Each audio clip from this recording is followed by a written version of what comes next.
నా పేరు నాగార్జున. నేను గజ్వేల్ నుంచి వచ్చాను. సిద్దిపేట జిల్లా. గజ్వేల్ పక్కన మాది అమ్దిపూర్ అనే ఒక గ్రామం. నేను ఎంబీఏ వరకు చదువుకున్నాను. ఇంటర్మీడియట్ 2007లో ఇంటర్మీడియట్ జాయిన్ అయ్యాను. నేను 2008 నవంబర్లో నేను మెడిటేషన్లోకి రావడం జరిగింది. అది ఎలాగంటే, నేను మా కాలేజ్ కిందనే, నేను ప్రగతి కాలేజ్లో చదివేవాడిని. ఆ కాలేజ్ కింద మన ధ్యాన కేర్ సెంటర్ ఉండేది. ఆ కేర్ సెంటర్ ద్వారా నేను ఒక దగ్గరగా ఒక 9 మంత్స్ చూస్తూ వెళ్ళాను. నాకు అక్కడ ఏ కాంటాక్ట్ నెంబరు ఏవి ఆ రోజులో లభించేది లేదు. సో అక్కడి నుంచి నేను ఎప్పుడు కలుద్దామా, ఏంటి తెలుసుకుందాము, అసలు ధ్యానం అంటే ఏంది అనే విషయం పైన ఆసక్తి, అసలు ఏంటి ఆధ్యాత్మికత, అసలు ఏంటి జీవనం, ఇవన్నీ నా లోపల ప్రశ్నలు ఉండేవి. అలా వెతుకుతున్న సమయంలో మా ఫ్రెండ్ లింగం ద్వారా, నరసింహులు సార్ వాళ్ళ నాన్నకి వాళ్ళ కొడుకును మెడిటేషన్ చేయమని చెప్తే, అతను మా ఫ్రెండ్, అతని ద్వారా నేను అక్కడికి కేర్ సెంటర్లోకి మొట్టమొదటిసారిగా నేను వెళ్ళడం జరిగింది. అక్కడ వెళ్ళేటప్పటికి అక్కడ ఎవరూ లేరు. ఈవినింగ్ మార్నింగ్ సమయంలో నేను అక్కడ చూసి ఆనాపానసతి ధ్యానం, మన గురువుగారి ఫోటో, ధ్యానం చేసే విధానం అది చదివి ఫస్ట్ టైం నేను ధ్యానం చేయడం జరిగింది అక్కడ. అదేవిధంగా అక్కడ నేను రెగ్యులర్గా వెళ్తూ ఉన్న సమయంలో ఇక్కడ ఉన్నటువంటి మాస్టర్లు కలవడం జరిగింది. వారి ద్వారా నాకు అసలు ధ్యానం అంటే ఏంటి, ఇంకా ఎలా చేయాలి, ఎంత చేయాలి, దానివల్ల ఉపయోగాలు ఏంటి అనే విషయాలు వాళ్ళు నాకు క్లియర్గా చెప్పడం జరిగింది. అదే సమయంలో నేను ఒక చిన్న బుక్ చదివాను, మాంసాహారం శాకాహారం అనే ఒక చిన్న బుక్. ఆ ఒక చిన్న బుక్ చదవడంతో నేను మాంసాహారాన్ని వదిలేశాను పూర్తిగా. ఆ రకంగా నాది మెడిటేషన్లోకి రావడం జరిగింది. అంతకుముందు నేను మెడిటేషన్ తెలియకముందు నాది 2005లో నాది 10th. యాక్చువల్గా నేను 2 సంవత్సరాలు బయట వర్క్ చేశాను. ఎందుకంటే 10th ఫెయిల్ అయిపోయింది నాది. 2 సంవత్సరాలు చాలా కష్టపడ్డాను. 2007 తర్వాత నా ఎడ్యుకేషన్ పరంగా, నా బిహేవియర్ పరంగా కంప్లీట్ యాటిట్యూడ్ కంప్లీట్గా మారింది అక్కడి నుంచి. అంతకుముందు నీ జీవితం ఏంటి అంటే, నాకే ఒక్కోసారి ప్రశ్న వేస్తే అసలు అర్థం కాదు, ఏంటి, ఎలా ఉన్నాను, ఇది నిజమా అని నాకే అనిపిస్తూ ఉంటుంది. నలుగురు ఉన్నారు అంటే మాట్లాడడానికి సందేహపడే నేను అక్కడ నుంచి మొట్టమొదటిసారిగా మన గురువుగారి చర్యలో ఒక ప్రోగ్రాం జరిగింది, అక్కడ వెళ్ళడం జరిగింది. అక్కడ స్టేజ్ పైన నేను వెళ్ళి మాట్లాడడం కూడా జరిగింది. మొట్టమొదటిసారి అది స్టేజ్ పైన నేను మైక్లో మాట్లాడడం కూడా. అంటే అక్కడ ఏ భయం కూడా లేదు. నా లోపల ఉన్నటువంటి భయాలు అవన్నీ కూడా నాకు కేవలం ధ్యానం ద్వారా తొలగిపోయాయి. ఆ రకంగా నేను రావడం జరిగింది.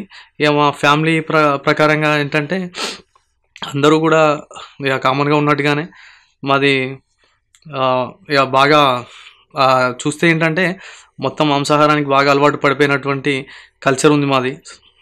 అక్కడ నుండి నేను వాళ్ళందరితో ఒప్పించి ఫైట్ చేసి అలా నేను ఒక్కొక్కటిగా నేను మాత్రం కొన్ని రోజులు తినకపోయినా సరే దాన్ని పక్కన పెడుతూ అలా వచ్చాను.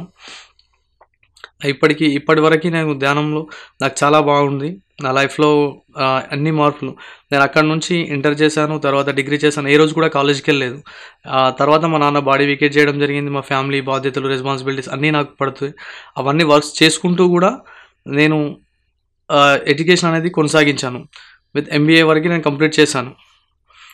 తర్వాత నేను ఇక్కడ మన అదే కేర్ సెంటర్లో ఇక మా పరిచయాలు నడుస్తూనే ఉన్నాయి.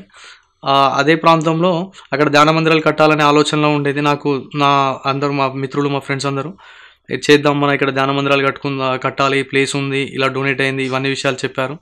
అక్కడికి వెళ్ళి ఒక రోజు ఈ ప్రస్తావనలో ఒక రోజు అడిగారనమాట. ఏంటి అంటే, మనం కూడా పిరమిడ్లు కట్టుకోవాలి, అసలు పిరమిడ్ ఉండాలి మనకు, మనం కూడా పిరమిడ్లను నిర్మాణం చేయాలి. ఈ పిరమిడ్లు అనేది అంటే నాది అంత మా వృత్తి విద్య ఏంటంటే కమ్మరోళ్ళం, మేము వెల్డింగ్ వరకు నాకు స్వతహాగానే వచ్చేది. ఆ రకంగా నేను పిరమిడ్ చేద్దామంటే దాందే ఉంది, చేద్దాంలే అనేసాను. అప్పుడు ఏదో అలా ఫ్లోలో ఫ్రెండ్స్తో మాట్లాడుతున్న దాంట్లో నేను అనేసాను. అక్కడి నుంచి ఇక అదే అదనుగా ఇక మాది ప్రయత్నాలు జరుగుతూ ఉన్నాయి. Pyramid master Gopi, pyramid engineer, అతను రావడం, తర్వాత 18x18 పిరమిడ్ని ఫస్ట్ తను ఎలా చేయాలి అనేది చూపించడం. అక్కడ నుంచి నేను నేర్చుకున్నాను అసలు పిరమిడ్ అంటే ఎలా చేయాలి. నాకు బాగా ఏంటంటే చేద్దామన్న ఆలోచన ఉండేది, దాని పట్ల తపన ఉండేది. ఎప్పుడైతే అక్కడ అతను ఒకసారి చూపించాడో దాన్ని నేను అక్కడ నుంచి స్టార్ట్ అయిపోయాను. ఇక తను నాకు దగ్గరుండి ఒకసారి చూపించాడు. నేను అలా పిరమిడ్లు వేయడం, అక్కడ ఉన్నటువంటి మిగతా 5 పిరమిడ్లకి కంప్లీట్గా నేనే ఫ్రీ వర్క్ చేసి ఫ్రీ వర్త్ ఆఫ్ 5 పిరమిడ్స్ చేశాను. తర్వాత 36x36 పిరమిడ్ని కూడా నేనే స్వతహాగా దగ్గర ఉండి అన్ని పనులు కంప్లీట్గా నేనే చేసి పెట్టాను. అక్కడ ఏంటంటే ఏ యాక్టివిటీ జరగాలన్నా చేస్తూ ఉంటాం. మేము అందరం చాలా మంచి సపోర్ట్ ఉంది. దాన్ని ఇంకా ముందుకు తీసుకోవాలి. మా డ్రీమ్ ప్రాజెక్ట్ అది. నేను 2008 ఆ ప్రాంతం నుంచి ధ్యానంలోకి వచ్చాను. అక్కడ నేను శాకాహారం అక్కడ నుంచి నేను మాంసాహారాన్ని వదిలేసి శాకాహారం. ఎక్కడికి వెళ్ళినా సరే మొదటి ప్రశ్న ఏంటంటే ఎందుకు తినరు, ఎందుకు అవసరం లేదు, మీ మతం వేరే, మీ మతం ఏంటి, అసలు మీరు ఎందుకు తినరు, ఏ విషయం ఎక్కడ పోయినా ఇదే. ప్రతిసారి చెప్తూ వాళ్ళని మాది మతం కాదు, మాది మానవత్వం, మతం కాదు, హింస. ఆ హింస అనేది మనది కాదు, మనం చేయాల్సిన పని కాదు. మనం తినే ఏదైతే మాంసాహారం ఉందో అది మన ఆహారము కాదు. సేమ్ టైం అది ఎలా చూసినా కూడా అది మన ఆహారం కాదు. సైంటిఫిక్గాను సేమ్ టైం మన ఫిజికల్ బాడీ స్ట్రక్చర్ నిర్మితమైనటువంటి ఆ ప్రకారంగాను కూడా అది మనకు సరైన ఆహారం కాదు.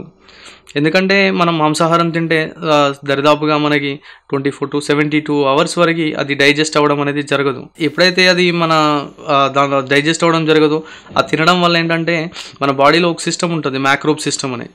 ఆ సిస్టమ్ ఏంటంటే న్యూక్లియస్, మన బాడీ మొత్తం అణువులతో నిర్మితమై ఉంది కాబట్టి అక్కడ న్యూక్లియస్, ఎలక్ట్రాన్స్, ప్రోటాన్స్, న్యూట్రాన్స్ ఉంటాయి. ఆ న్యూక్లియస్ ఏంటంటే ఒక కేంద్రకం ఉంటుంది. ఆ కేంద్రం నుంచి ఎప్పుడూ కూడా ప్రతిస్పందనలు జరుగుతూ ఉంటాయి. ఆ ప్రతిస్పందనలు ఎప్పుడూ కూడా చేరుతూ ఉండాలి. ఆ చేరుతూ ఉన్నంతసేపు మన ఆ మ్యాక్రోబ్ సిస్టమ్ అనేది వర్క్ చేస్తుంది. ప్రతి కణం నుంచి కూడా ఆ స్పందనలు వస్తూ ఉంటే ఆ కణం జీవించి ఉందని చెప్పేసి గుర్తిస్తుంది. ఆ స్పందనలు ఎప్పుడైతే అక్కడ నుంచి రావడం జరగదు, ఆ కణం మృత కణంగా భావించి దాన్ని డీకంట్రలైజ్ చేసి, అంటే కట్ చేసి దాన్ని ఏదో రూపకంగా మన బాడీ నుంచి బయటకు పంపే ప్రయత్నం చేస్తుంది. అది మైక్రోబ్ సిస్టమ్. అయితే మనం నాన్ వెజ్ తినడం వల్ల ఏం జరుగుతుంది అంటే అక్కడ ఆల్కలైన్ వేస్టేజ్ అనేది 2 వేస్టేజ్లు జరుగుతూ ఉంటాయి మన బాడీలో. ఆ వేస్టేజ్లు ఏంటంటే అది వెళ్ళి డైరెక్ట్గా ఏదైతే మన న్యూక్లియస్ ఉందో ఆ కేంద్రకం పైన పడుతుంది. ఆ కేంద్రకం మీద పడ్డప్పుడు అది అక్కడ ఆ ప్రతిస్పందనలు అనేవి రావు బయటకి. ఆ ప్రతిస్పందనలు రాకపోవడం వల్ల ఏంటంటే ఆ వార్తలు ఎక్కడైతే మైక్రోబ్ సిస్టమ్ ఉందో దానికి చేరకపోవడం వల్ల ఆ జీవించి ఉన్నటువంటి మృత కణాలను కూడా చంపి వాటిని కట్ చేసి ముక్కలుగా చేసి ఏదో ఒక రూపకంగా మన బాడీ నుంచి బయటకు పంపిస్తుంది. మనం చూడొచ్చు, శాకాహారులు ఎవరైతే ఉన్నారో వాళ్ళు ఎప్పుడు చూసినా కూడా వాళ్ళ ఫేస్లో గ్లోస్ యాక్టివ్గా ఉంటుంది. మనం ఏంటంటే మాంసాహారం తింటున్నామంటే వాళ్ళని చూస్తే అర్థమైపోతుంది వాళ్ళ మొహం అంతా మొద్దుబారినట్టు, లేదంటే వృద్ధాప్యం దరిదాపుల్లో కనపడుతూ ఉంటుంది. నేను ఫైనల్గా ఒకటి మాత్రం చెప్పదలుచుకున్నాను ఏంటంటే మన ఆహారం మాత్రం శాకాహారం, అది మాత్రమే తినాలి. ఆ హింస అనేది ఏ రకంగా కూడా అది మా జంతు మాంసం మనది మాంసం కాదు అలా అని చెప్పేసి ఏది కూడా గుడ్డుతో సహా కూడా మన ఆహారం కాదు. మనం తినాల్సింది కేవలం శాకాహారం మాత్రమే. మా నాన్న అంతకుముందు ఏంటంటే నాకు తెలిసి మా నాన్న ఏంటంటే మన కలప వ్యాపారం చేసేవాడు. అందులో భాగంగా నేను ఎప్పుడైతే 10th ఫెయిల్యూర్ అయ్యానో ఆ రోజులకు ఒక 2 సంవత్సరాల వరకు నేను అదే వృత్తిలో కొనసాగాను వాళ్ళతో పాటు. నేను ఎప్పుడైతే ధ్యానంలోకి వచ్చానో అది ప్రకృతి విరుద్ధమైన పని, మనం ప్రకృతికి కీడు చేస్తున్నాం, అది కాదు అని చెప్పేసి నాకున్న దారులు 2. మా నాన్న బాడీ వికెట్ చేసిన తర్వాత నాకున్న దారులు 2. ఎందుకంటే నాకు అన్ని ఎక్విప్మెంట్స్ ఉన్నాయి, ఆ లైన్ తెలుసు, అక్కడ ఎలా చేయాలో తెలుసు, నాకు వేరేది ఏది నాకు తెలియదు. అయినా కూడా నేను బాగా ఆలోచించాను, ఇది నాకు కరెక్ట్ కాదు. నేను ఒక విషయాన్ని నమ్మాను ఏంటంటే మనం ప్రకృతి కోసం ఎప్పుడైతే సిద్ధంగా ఉంటామో మనకు కావాల్సింది ప్రకృతి అందిస్తుంది, మనకి ఏదైతే అవసరమో అది ప్రకృతి ఇస్తుంది అనే విషయాన్ని నేను పూర్తిగా నమ్మి నేను ఆ విషయాన్ని ఎంతమంది కూడా బలవంతం చేసినా కూడా నేను ఆ రోజు నుంచి ఇక నేను ఆ విషయం కానీ ఆ పని కూడా కానీ అసలు నేను సపోర్ట్ చేసేవాడిని కాదు, నేను వెళ్ళేవాడిని కాదు. వెళ్ళడం ఏంటి, అసలు సపోర్ట్ చేసే వాళ్ళకి కూడా నేను అడ్డు చెప్పేవాడిని. ఆ రకంగా నా లైఫ్లోకి ఇక వేరే అంటే నేను ఎప్పుడైతే దాన్ని వదులుకున్నానో నాకు అవసరం ఉన్నటువంటి ఆ ఫినాన్షియల్స్ కానీ ఇంకే అవసరాలు కానీ వాటంతటా అవి ప్రకృతి ద్వారా అందించబడ్డాయి. ఒక విషయం ఎడ్యుకేషనల్గా ఏ రకంగా ఉపయోగపడుతుంది అంటే నా ఒక చిన్న ఎగ్జాంపుల్ చెప్తాను. నేను నా ఇంటర్మీడియట్లో అది ఫస్ట్ ఇయర్లో నాది బి గ్రేడ్ మార్కులు వచ్చాయి. నేను ఎప్పుడైతే ఫైనల్లీ ఆ సెకండ్ ఇయర్లో ఒక 2 months బిఫోర్ నేను మెడిటేషన్ నేర్చుకున్నాను. మెడిటేషన్లోకి వచ్చిన తర్వాత మా కాలేజ్ కిందనే ఉండేది సెంటర్. గంటలుగా నేను అప్పుడు ధ్యానం చేసేవాడిని. ఏ హాలిడేస్ వచ్చినా, ఏ ఫెస్టివల్స్ వచ్చినా, ఏ ఫ్రెండ్స్ ఎవరితో కూడా నేను అసలు వెళ్ళేవాడిని కాదు. ఎందుకంటే కింద ఉండేది. 1/2 hour టైం దొరికినా సరే అక్కడే కూర్చున్నాను. ఎగ్జామ్కి ఒక 1/2 hour టైం ముందున్నా కూడా నేను కేర్ సెంటర్లోనే కూర్చునేవాడిని వెళ్ళి. ఆ రకంగా నేను ధ్యాన సాధన బాగా చేస్తూ ఉన్నాను. సడన్గా నాకు ఒక రోజు ఒక అనుభూతి వచ్చింది ఏంటంటే 3 గంట మా ఫ్రెండ్స్ అందరూ కూడా వచ్చారు. చాలామందికి నేను ధ్యానం నేర్పించాను మా క్లాస్మేట్స్ తోటి. వాళ్ళందరూ వచ్చి కూర్చున్నారు. వాళ్ళందరూ ఎంతో అరుస్తూ ఉన్నారు పక్కన. నేను కూర్చున్నాను. ఒక 3 గంటల పైన అవుతుంది. నాకు మాత్రం నేను లేచేటప్పటికి వాళ్ళు ఎంతో అరుస్తున్నారు. నేను లేచేటప్పటికి నాకు మాత్రం ఏం అర్థం అవ్వలేదు. నేను ఏంటి ఇప్పుడే కూర్చున్నారు, ఎందుకు అరుస్తున్నారు అని చెప్పేసి నేను అన్నా లేచి. ఇప్పుడే కూర్చున్నామా అని చెప్పేసి అనేసరికి టైం చూస్తే 3 గంటలు గడిచిపోయింది. అది నాకు ధ్యానంలో అంత సబ్కాన్షియస్ అది మాత్రం కంప్లీట్గా శూన్య స్థితి అంటే నాకు ఆ రోజు ఏర్పడింది. అలా అదే రకంగా నేను చాలా ధ్యానం చేయడం వల్ల ఎన్నో ప్రయోజనాలు. నేను ఎప్పుడైతే ఆ బి గ్రేడ్ ఆ 3 మంత్స్ బిఫోర్ నేను నేర్చుకున్నాను. ఆ తర్వాత నేను అరే ఏంటి మనం కూడా ఏం చేయాలి, ఇలా ఎందుకు ఉండాలి, ఇలా కాదు కదా అని చెప్పేసి ధ్యానంలోకి వచ్చిన తర్వాత ఎవరితో మాట్లాడాలి, ఏం మాట్లాడాలి, ఆ బిహేవియర్లో ఎక్కడికి వెళ్ళినా సరే ఫస్ట్ ఆఫ్ ఆల్ ఏంటంటే కాన్ఫిడెన్స్ అనేది పెరుగుతుంది. ఆ కాన్ఫిడెన్స్ లెవెల్ పెరుగుతుంది. ఎవరితో ఏం మాట్లాడాలి, ఎంతవరకు మాట్లాడాలి, ఎలా మాట్లాడాలి అనే విషయం కొంతవరకు మనకి ఆ బుద్ధి అనేది వికసిస్తుంది ధ్యానం ద్వారా. ఆ రకంగా నేను అక్కడికి వచ్చాను. నేను అక్కడ ధ్యానం చేస్తూ ఉన్న ఆ ప్రాంతంలో 783 మార్క్స్ వచ్చాయి. నాకు 783 మార్క్స్ వచ్చాయి. అంటే నేను ఫస్ట్ ఇయర్లో కూడా నాకు అదే తపనతో నేను అలాగే ప్రయత్నించుంటే నాకు మామూలుగా చాలా మంచి ర్యాంక్ వచ్చేది. బి గ్రేడ్ మార్కులు వచ్చినా నేను ఒక 3 నెలల ముందు నేను ధ్యాన సాధన స్టార్ట్ చేసి ఎంత అంటే లైఫ్ అసలు ఇంటర్మీడియట్లో చాలా ఎంజాయ్ చేశాను. అక్కడ బీభత్సంగా అసలు అంతకుముందు రెగ్యులర్గా కాలేజ్కి వెళ్ళేవాడిని. ఎంతో కష్టపడ్డా కూడా నాకు అసలు మార్క్స్ అంత ఫెయిల్యూర్ మార్క్స్ దగ్గరలో వచ్చాయి. అంతకంటే గొప్ప విషయం ఇంకేముంటుంది విద్యార్థులకి. యూత్ ఈ రోజున అయితే చాలా వాటికి అడిక్ట్ అవుతున్నారు. వాళ్ళకి తెలియక ఒకటేంటంటే సమాజం బయట ఏం చేస్తున్నారు వాళ్ళని చూసి, సమాజం ఏం చేస్తుంది బయట వాళ్ళు మనం చేసి వాళ్ళు చూసి ఏమనుకుంటారు, వీళ్ళు చూసి ఏమనుకుంటారు, వీళ్ళు కాకపోతే వాళ్ళు ఏమంటారు, నేను తినకపోతే మా నాన్న ఏమంటాడు, బంధువులు ఏమనుకుంటారు, ఇవన్నీ కాదు. ఫస్ట్ నీ లోపల ఏముంది, నువ్వేమనుకుంటున్నావు, నీకేం కావాలనిపిస్తుంది, నువ్వేం చేయాలనుకుంటున్నావు, ఆ క్వశ్చన్ని నీ లోపల నువ్వు చేసుకొని ఫస్ట్ నీకేదనిపిస్తుందో అది చేయండి. నేను మొట్టమొదటిసారి గోపి దగ్గర పిరమిడ్ అక్కడ నేర్చుకోవడం జరిగింది. కొన్ని కారణాల వల్ల అక్కడ నుంచి గోపి అన్ని పిరమిడ్లు వేస్తాను ఒప్పుకొని కూడా అక్కడ నుంచి వెళ్ళిపోయాడు. ఆ మిగతా అన్నింటినీ కూడా నాకు అసలు అనుభవం లేదు. అసలు ఇలా జస్ట్ ఒకసారి చూశాను. నేను అక్కడ మిగతా పిరమిడ్లు అన్నింటినీ కూడా నేను చేశాను. ఏంటి అంటే మనకు పిరమిడ్ వల్ల ధ్యానానికి ఏంటి ఉపయోగం అంటే మనకి బయట కూర్చున్నదానికి పిరమిడ్లో కూర్చున్నదానికి 3 శక్తి అనేది ఎక్కువగా వస్తుంది పిరమిడ్లో. అంటే మనం బయట కూర్చున్న దానికంటే పిరమిడ్లో కూర్చోవడం వల్ల తొందరగా మనకి శూన్యస్థితి లభిస్తుంది. ఇంకో విషయం ఏంటంటే మనకి పిరమిడ్ అనేది ఖచ్చితంగా అవసరం. ఒకానొక స్టేజ్ వరకు ఖచ్చితంగా పిరమిడ్ అనేది అవసరం. ఎందుకంటే మనకు ఆ స్టెబిలిటీ మనకు ఉన్నటువంటి ఈ రోజు ఉన్నటువంటి మన స్థితిలో ఆ జీరో మైండెడ్ కావాలి అంటే మటుకు మనకి ఆ ఎనర్జీ అనేది ఖచ్చితంగా కావాలి. నేను ఆ రకంగా పిరమిడ్లు ఇప్పటికీ నేను ఒక పిరమిడ్ ఇంజనీర్గా ఎక్కడికి వెళ్ళినా సరే వర్క్స్ చేస్తున్నాను. మొన్న రీసెంట్గా ఈ వీక్లోనే ఇక్కడ కడవెరుగు దగ్గర ఒక 12x12 పిరమిడ్ని చేయడం జరిగింది. ఆ చేస్తున్నంతసేపు ఏంటంటే ఆ ఊర్లో నాకు వచ్చిన అనుభవం ఏంటంటే నేను ఈవినింగ్ 4 o'clock స్టార్ట్ చేసాము వర్క్. ఈవినింగ్ 4 o'clock వెళ్ళి స్టార్ట్ చేసేప్పటికి యాక్చువల్గా ఆ వర్క్ అనేది కంప్లీట్ చేసి ఆ నైట్లో కంప్లీట్ అయిపోవాలి. యాక్చువల్గా ఆ వర్క్ అనేది ఆ నైట్లో కంప్లీట్ అయిపోవాలి. మేము వెళ్ళి 4 o'clock స్టార్ట్ చేసాము. అదేంటో నాకు అర్థం కాలేదు. ఫస్ట్ స్టార్ట్ చేసాము, వర్క్ అసలు జరగట్లేదు, ఏం చేసినా కూడా జరగట్లేదు. ఏంటి అని చెప్పేసి వెల్డింగ్ స్టార్ట్ చేసాము. వెల్డింగ్ స్టార్ట్ చేసేటప్పటికి ఏంటంటే కరెంట్ అనేది సపోర్ట్ చేయట్లేదు. నాకు అర్థమైంది ఏంటంటే దీని టైం అనేది ఇప్పుడు కాదు, మనం వెయిట్ చేయాలి.